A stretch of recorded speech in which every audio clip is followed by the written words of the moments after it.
கடைக்கண் பாறையா கடைக்கண் பாறையா சின்ன குன்று அந்த சின்ன மழையை கட்ட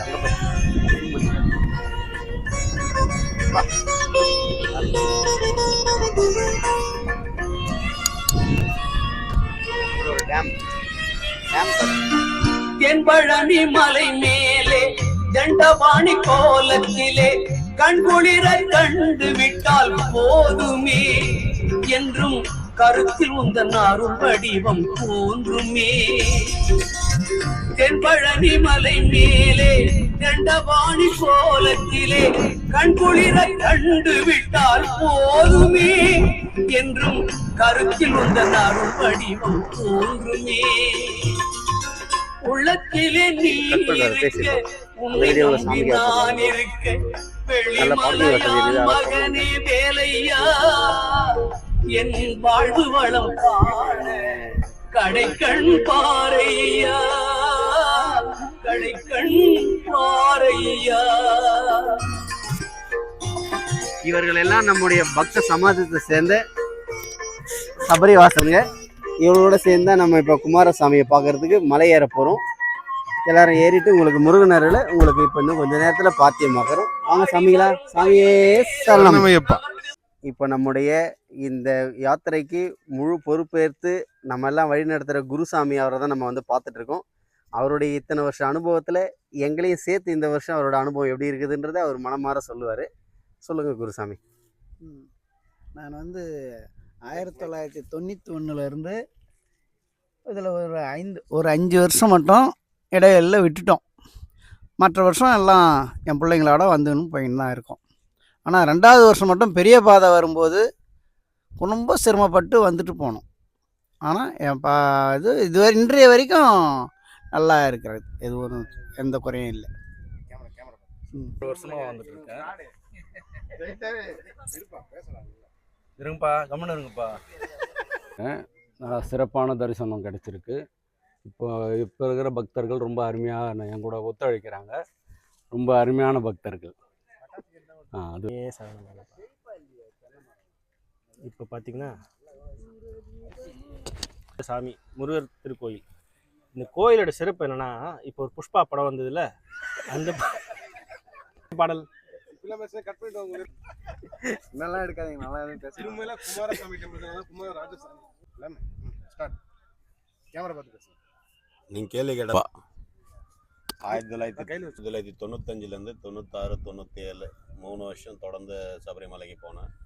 அதுக்கப்புறம் வாய்ப்பு கிடைக்கல, ஐயப்பன் கூப்பிடல. ஸோ இந்த வருஷம் மறுபடியும் 4வது வருஷமாக 2025 இப்போ சபரிமலைக்கு யாத்திரை ஆரம்பிச்சிருக்கோம். இப்போ தென்காசி பக்கத்தில் இருக்க ஒரு பெரிய கோவிலுக்கு சாமியை தரிசிக்க வந்திருக்கோம். சாமியே சரணமையப்பா. இந்த ட்ரிப் வந்து சென்னையிலேருந்து ஆரம்பித்து ஃபஸ்ட்டு ஸ்டாப் வந்து திருச்சிக்கு போனோம். திருச்சியில் வந்து மலைக்கோட்டை அண்ட் இன்னொரு கோயில் பார்த்துட்டு அங்கேருந்து அப்படியே மதுரை வந்து நெக்ஸ்ட் டே மதுரை நைட்டில் ஸ்டே பண்ணிவிட்டு காலையில் 2 கோயிலுக்கு போனோம். அடுத்து மதுரையிலேருந்து எடுத்து சிவகாசியில் கோயில் பார்த்துட்டு சிவகாசியிலேருந்து இப்போ தென்காசி வந்திருக்கோம்.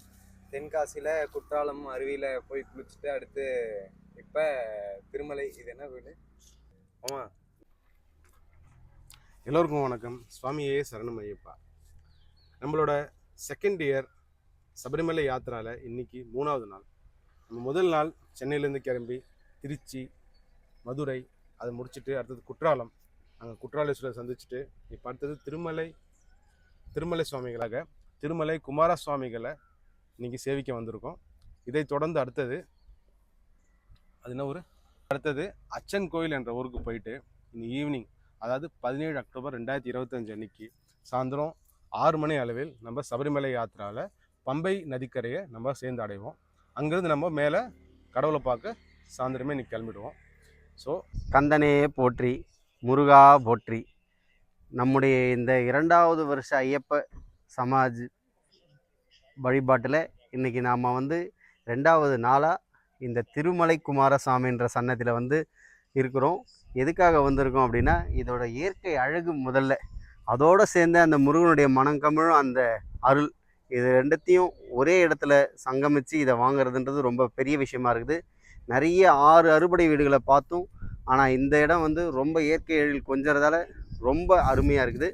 அதனால் இந்த ஐயப்பன் பக்தர்களோ இல்லை நீங்கள் நார்மல் ரெகுலர் டைமில் தென்காசி செங்கோட்டை பக்கம் வரீங்கன்னா நீங்கள் எல்லாருமே பார்க்கக்கூடிய ஒரு இடம் இந்த திருமலை குமாரசாமி பண்பொழின்ற ஒரு இடத்துல இருக்குது. சின்ன வில்லேஜ் தான், ஆனால் நல்ல ஒரு பிரமிப்பான நல்ல ஒரு இயற்கை எழில் கொஞ்சம் மலைகள் சுற்றி பார்த்தீங்கன்னா எங்கேயுமே நம்மளுடைய சென்னையில் இருக்க மாதிரியான எந்த ஒரு விஷயங்களும் கிடையாது. நம்ம மனதார வந்து இறைவனையும் வழிபடலாம், மனம் மகிழ்கிற அளவுக்கு இந்த இயற்கையும் நம்ம ரசிக்கலாம். எல்லோரும் வாங்க, முருகன் அப்பன் முருகன் அருளை பெறுங்க. ஓ மரோகரா முருகா போட்டு இந்த இடத்துல ஒரு பக்தர் இருக்கார், அவருடைய கருத்து என்னன்றதை கேட்போம். நான் கடைசியாக 2012 வந்தது, அதோட இப்போ தான் வரேன்.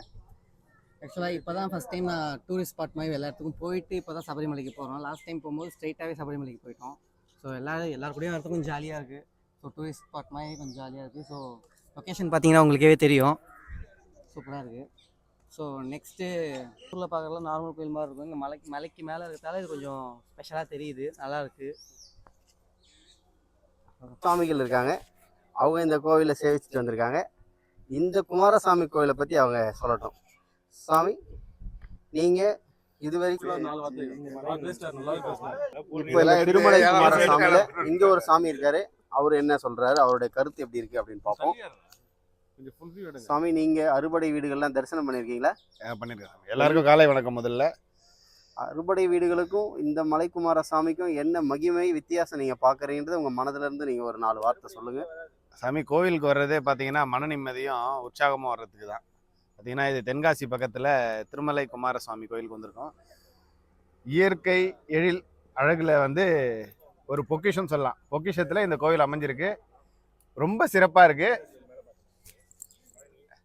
எல்லாருமே வந்து வாழ்நாளில் ஒரு வாட்டி வந்து முருகரை தரிசிக்க வேண்டிய இடம் இந்த கோயில். ரொம்ப நன்றி.